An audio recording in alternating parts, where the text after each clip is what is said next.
Today, we're talking about one of the simplest but most important editing skills, adjusting brightness and contrast to improve your video's overall look.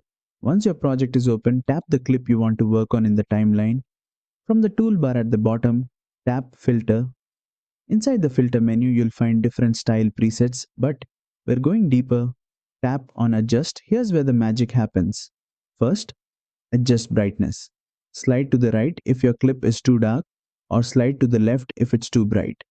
This is especially helpful for underexposed or overexposed footage. Next, tweak the contrast. Moving right makes the bright areas pop and the shadows more defined, perfect for adding drama and depth.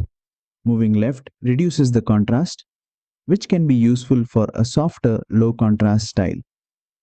Make sure to play the clip and see how these adjustments work during motion. Sometimes a still frame can look fine, but movement will reveal overcorrections. When you're happy, tap the check mark and your changes are saved instantly. If this tutorial helped, like the video, share it and subscribe for more quick editing tips.